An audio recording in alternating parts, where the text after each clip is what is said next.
Tersangkakan dua pejabat Basarnas, pemirsa Komisi Pemberantasan Korupsi mengaku khilaf dan minta maaf. Sementara itu Menko Polhukam Mahfud MD meminta masalah ini tidak berkepanjangan namun fokus pada substansi kasus yakni dugaan korupsi.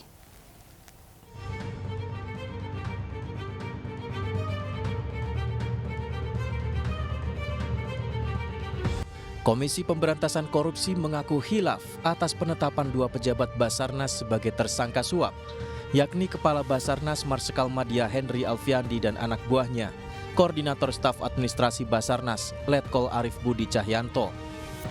KPK meminta maaf kepada Panglima TNI beserta seluruh jajaran TNI atas kekeliruan yang terjadi. Sebab setiap tindak pidana yang dilakukan prajurit aktif harus tunduk pada Undang-Undang Peradilan Militer, di mana kewenangan penyidikan berada di tangan pihak TNI.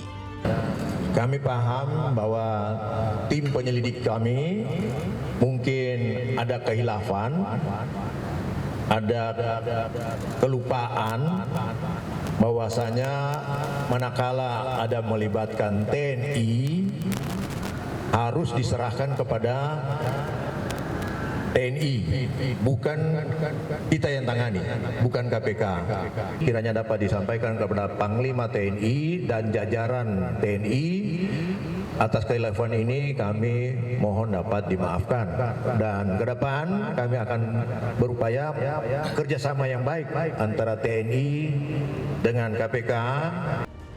Pihak TNI menegaskan hal ini bukan berarti prajurit TNI kebal hukum. Penanganan kasus ini akan terus dilanjutkan secara adil dan transparan melalui kerjasama antara TNI dengan KPK. Panglima TNI juga kecewa atas keterlibatan prajuritnya dalam dugaan kasus korupsi. Panglima sangat kecewa karena kenapa korupsi masih terjadi di lingkungan TNI. Jadi itu yang perlu ditegaskan dan Panglima sangat komit dengan masalah penegakan hukum, khususnya korupsi. Yang perlu rekan-rekan catat semua, dalam proses penyelesaian untuk prajurit TNI yang terlibat permasalahan ini, kita dari penyidik dan aparat hukum di lingkungan TNI akan melaksanakannya dengan transparan.